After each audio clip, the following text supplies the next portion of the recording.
Hey everyone, I'm FMGreeno and welcome to the Greeno Tour, my FM21 European journeyman adventure.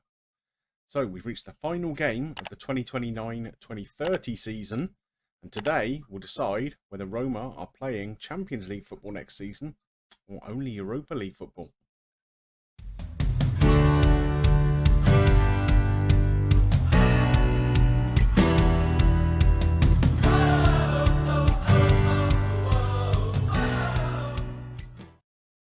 We were last together for that Coppa Italia final, a very decent 3-0 win that brought us the trophy.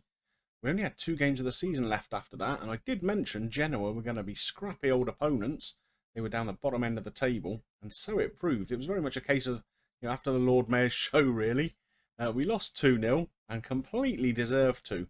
2 down after 22 minutes and never really looked like getting back into the game. Today, though, we are playing Spal, who are rock bottom of the table, at home. So we really ought to be looking for a win there, and we're going to need one. If we take a look at the table here, you can see Juventus already confirmed as champions. Nobody can catch them. They're on 83 points. We're down here in 5th on 74 points now. A little bit of work to do. Inter are a point above us. Milan are 2 points above us, so we can catch either of them. Udinese are 10 points behind, so we're very, very firmly in 5th place. But if we can get a win today, and either Inter or Milan drop points, then it's Champions League for us next year. Got a pretty strong lineup going into today's game. We're going to give McDade a game up top today, give Boadu the day off. He's been in pretty decent form, Boadu, but I just want to see McDade again before the season is out.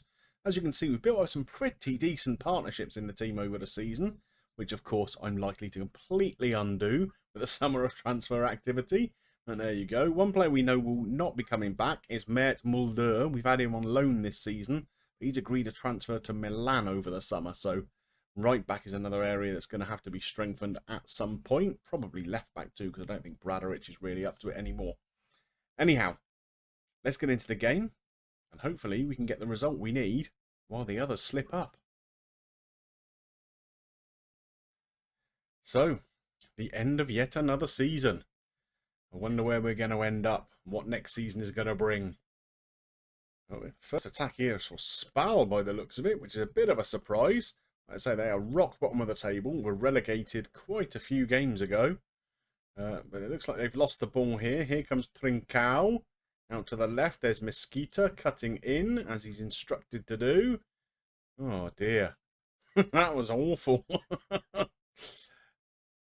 Here comes Spal again on the ball.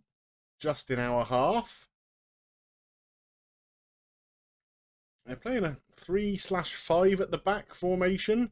Quite defensive. On paper, it's just one up top. Well, they do seem to be pushing their wide men on a little further forward. Good challenge there. We have won the wall back. Mulder back to Maignan. Maignan is joint top of the clean sheets charts this season, which is good news. So one today would certainly come in helpful. Touch wood. Skeeter. Oh, that was a little bit better, wasn't it? He's starting to find his range. We have a corner. Trincao knocks it in. Comes out to Koulibaly. Oh, just dragged wide. Wasn't a lot of power in the shot. Looked like he tried to place it. Didn't quite manage it. Coming up to half time, we've been the dominant team. We've had 21 shots in total, but only 4 on target, which is pretty woeful. They've only had 2 in the whole game, and we've had 64% possession. So we need to do something to turn this dominance into goals. So I think we're going to get in. We're probably going to tell them we're not happy with the performance, even though we've really been battering them, and send them straight out for the second half. First opportunity here, just 4 minutes into that second half. Trincao on the ball, back to Mulder, gets a cross in. McDade with a headed effort, but it's blocked. We retain possession though. Here comes Onguene. He's on a yellow. I have to watch out for him. Mulder, Koulibaly. Back out to Mulder again. There's Trincao. Oh, what a hit that was. That's a good finish, and that'll settle the nerves a little bit. It's 1-0 to us. He finished it well. It was a bit of a kind of ponderous move up until that point where Ongwene found Mulder. He gets a good cross in. Trincao unmarked. That's a pretty spectacular volley, even though it's only 5 or 6 yards out. Good technique. So as things stand, that puts us up into 4th place. The other 2 games with the challenges for the Champions League places, Milan are at home to Genoa, and Inter have probably the toughest looking assignment as McDade gets through, or almost finishes. Yeah, they're up against Udinese away, who, as you remember, were challenging right at the very top for a long time. They've fallen off a little bit now, down into 6th place. What can we do with this free kick? We've scored! It's McDade at the near post. We're 2-0 up. We're doing our part. There's a good ball in there from Oshish. Oh, I don't know whether he can really claim it as his goal. It looked like a defender hit it against him, but we will take it. So with about 20 minutes to go now, it's time to make a couple of changes. I think we're probably going to take Ongwene out of the team. He's had that yellow card for a while. We've got Marisic, we've got Onyeka, Pellegrini could come in. Maybe we'll give Pellegrini a send-off. He's likely to be on his way in the summer. As you can see, he's not quite up to it anymore. Maybe as a ball-winning midfielder, deep-line playmaker, that'll do. Something along those lines. Also, I think we'll probably give Mesquita a little bit of a rest. Adelphio can come on for him. And we'll save one back just in case we get an injury. Oshish here with an opportunity to get the ball into the box. It's nodded clear. Grice mops up the loose ball though. Koulibaly spots a run of Oshish. Oh dear. I thought that was going in then. It was a great spot and a really good run. Oh, and we've headed the resulting corner wide. Here's Oshish again. Good ball in. Headed clear. Mulder picks up the loose ball. Finds Koulibaly. Hits the woodwork. That would have put a nice bit of gloss on the scoreline with a few minutes left. Milan have taken the lead against Genoa, so they've actually gone above Atalanta into 2nd place. But we're still holding on above Inter, going into the very last knockings of the game. So there it is. We have finished 2-0 winners. Look at that, though. In the end, we had 37 shots, 14 on target. Only managed the 2 goals, which is a bit disappointing. But I guess we'll take it. 3 points is 3 points. Let's go and see how the season has finished up. As you can see, we did hang on for 4th place, which means Champions League football next season, which is good. That's confirmed here in the inbox. The budgets have been set for next season. They're exactly the same as they already were, to be honest with you. 3 million on wages and a 56 million transfer kitty. We're at about 2.7 million in the wages currently. So a little bit of room to play with there. Obviously, there'll be some chopping and changing over the summer. And so, it's time for the end of season review. It's been a decent season, so I'm expecting that to be reflected here. So, the new arrivals. Max Grice, Ongwene, Mulder, Oshish, and McDade.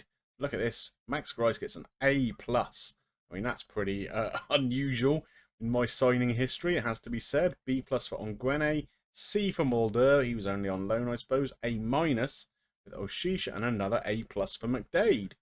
So we've done pretty well there, it has to be said. So, we were expected to reach the quarter-final of the Coppa Italia, and we won it. So that was a good thing. In the Champions League, it was just be competitive, which we were, in fairness. Got knocked out in the first knockout round, but there we are. And in Serie A, we were expected to qualify for the Europa League. We've gone one better. We qualified for the Champions League. So overall, the board have got to be pretty happy with that, I'd have thought. Moments to remember. So our biggest win, it was one of the ones we brought you on a live con, wasn't it? The 5-1 win away to Fiorentina. The match to remember here, a 4-0 win away at Sassuolo with a Condemi hat-trick. Not sure that would be the winner as far as I'm concerned, but I suppose it must have been a good one. And the goal of the season went to Marisic for a 3rd-minute goal at Empoli. Most interesting. So let's have a look at the revenue and everything. So the sponsorship went up a little bit. Broadcast revenue down a little bit. I say a little bit. more than £20 million. But competition prize money more than makes up for that, because it's 30 million better than it was previously. So overall, about 10 million better off than in the previous season. Can't complain at that. This is how we lined up in the main.